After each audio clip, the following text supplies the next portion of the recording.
Welcome back to the channel. It's 2025 and there's something about 2025 that's been bothering me even though we are so early in the year. I want to talk about the things that are behind me and what's been happening with manual rear-wheel drive V8 cars. I'm going to pull up a chair. Okay, if you're new here, I love V8 rear-wheel drive manual cars. I've got several of them. There's also a secret one that's going to be replacing the Raptor's position. No, I'm not getting rid of the Raptor, but it will be parked there later once the garage gets reorganized because there's another car over here. Let me just show you.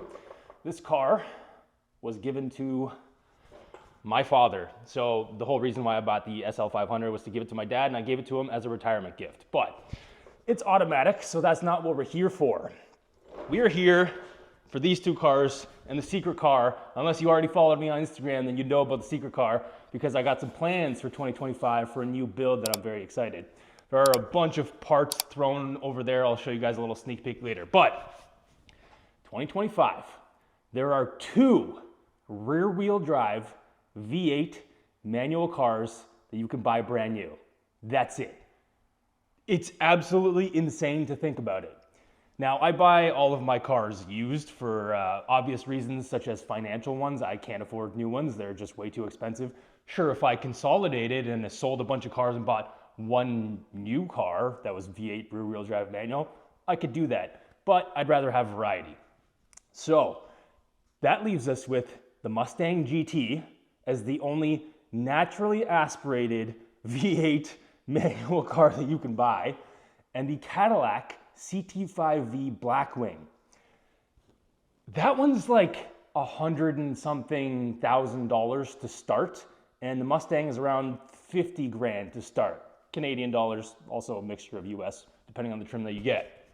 Now, thankfully, the Mustang does have a couple trims, so it does start affordably and then gets a little bit more expensive in the dark horse. But those are literally the only two V8 rear-wheel drive manual cars that you can buy from any manufacturer. Okay, let's kind of not include the crazy ones like Pagani or whatever, whoever sells like a exposed shift linkage thing for $10 million, that doesn't count. Koenigsegg doesn't count. I'm sorry.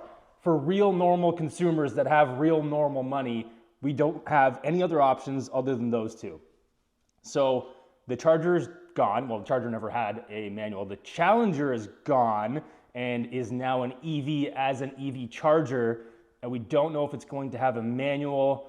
Probably not, just because of sales numbers and all that kind of stuff. So that literally leaves us with those two, because the new Corvette is only an automatic. Now, there are some rumors of the Zora, which is supposed to be the top one, being above the ZR1. However, Taj Jukter said that there wouldn't be one above the ZR1, so technically it could be below the ZR1 as like an entry-level manual.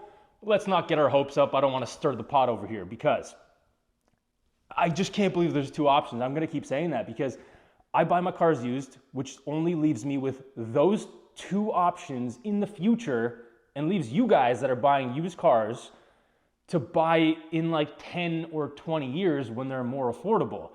The question is, how affordable are they going to be if those are your only two options?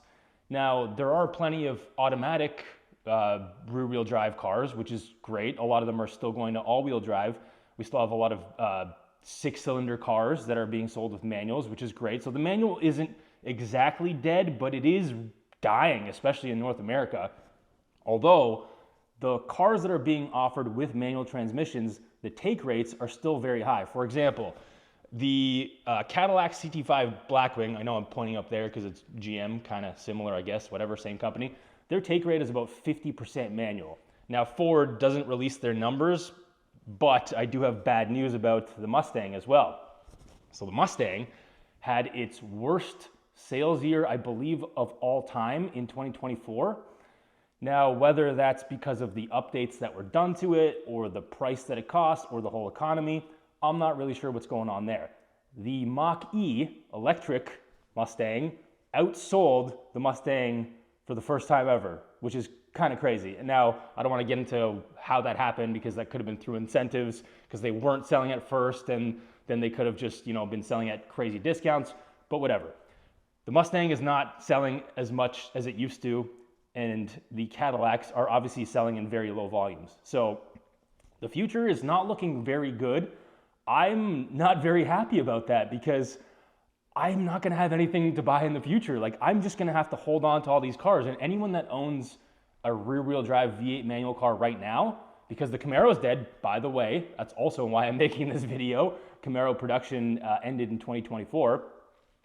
You're not gonna have any choices to buy anything, so you gotta hang on to what you have, which is like an insane time in history or present or whatever you wanna call it, in time, I guess, because man, like, I love V8 rear-wheel drive. It's so much fun. And like with a manual transmission, now sure, automatics are great. They're getting a lot better, which I guess is the whole reason why manuals are disappearing.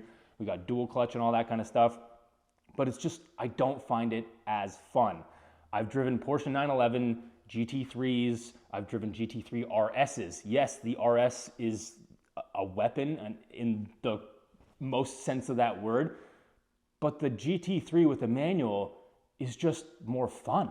And I value fun over anything. I don't care about these performance numbers that are coming out, especially with all these electric cars going 0 to 60 in 2 seconds. Like, that is literally brain rattling. I've experienced that in a Taycan Turbo GT and I did not enjoy it. So I just wanted to make this video because it's something that I've been thinking about. What is going to happen to the future V8 rear-wheel drive manual collector enthusiast market in the next 10, 15, 20 years? It's just something I've been thinking about. It's absolutely insane. Like, I'm just mind blown, which is why I wanted to put this on video and just talk about it, because I want to know what you guys think. Like, what are you guys going to do with your existing cars? Are you going to keep them? Are there any cars from the last 5 years that have piqued your interest in terms of anything that you want to trade up to if you have like a car from the 80s, 90s, 2000s, 2010s, I guess, early 2010s? Because there's kind of only really one car that I would want, which would be the CT5V Blackwing. Outside of that, I would probably go with a slightly older Shelby GT350, although those have some engine problems, but hey, price to pay for one of the greatest sounding North American V8s in my opinion, and high revving ones. It's such a fun car to drive, especially the R with the better exhaust, but you can kind of make that really easily happen with the regular one. You just cut out the resonator. Anyways, yeah, there's not much. I mean, Hellcats. Okay, so we should talk about Hellcat Challengers because those were available for a number of years with manual transmissions. I know the take rate obviously wasn't as high, but they do exist in a fairly large quantity. I have seen the videos online of them doing circles and intersections and getting written off in probably high numbers, although I have a suspicion that most of those were automatic. So hopefully the manual ones are going to stay alive. We never got the Chevy SS in Canada. That's one car that I would probably also really seek out. I love that car.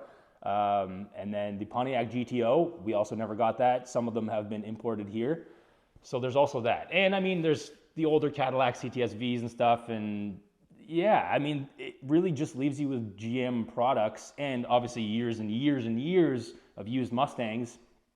But the fact that they aren't producing anything else is kind of insane, especially from, you know, BMW or anything like that. They're all 6 cylinders that are manual. So Porsche's all 6-cylinder manuals. I want to know what you guys think. Are you guys as depressed as I am going into 2025 with this news? Because, man, it's just something I've been thinking about a lot. Like, I'm just going to have to hold on to what I have in this garage, which I absolutely love and I have no problems with, and I honestly kind of don't really have plans to replace anything. Although I've been kind of thinking about getting rid of this thing because of the car that's going to be adding to the garage, which is outside. And yeah, I'm parking it outside. All the boomers are going to be mad at me over the winter, but whatever. The build will be worth it to make the boomers even madder, but then you can also pick up those cars for super cheap. So I'm also kind of adding to that by ruining those cars, but I'm also having fun with them. I know I'm kind of rambling here, but there's just a lot going on that I wanted to get down on video.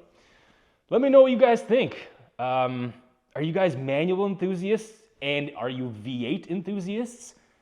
Because, man, like, automatics, fine, they have their place. My daily drivers are V8 rear-wheel drive supercharged automatic, which is fine. I love automatics for my daily cars. I don't want to deal with terrible, terrible traffic that we have in Toronto, some of the worst in the world, having to drive that in manual. So I get automatic rear-wheel drive, but there's still not many of those options anymore either.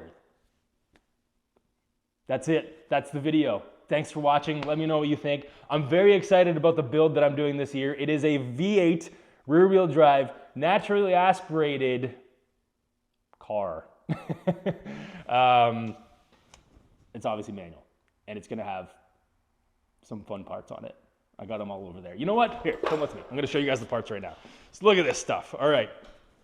I got racing seats. I got all these things. I got headers. Oh man, I'm excited. All right. See you guys in the next video, which I don't know when that is. That's the best part of this channel. I just get to make videos about whatever I want, whenever I feel like it. There's no schedule. I'm sorry if you guys want more frequent uploads, but I've been enjoying the time off. See you guys in the next one. Might be the beginning of the next build series. We'll see.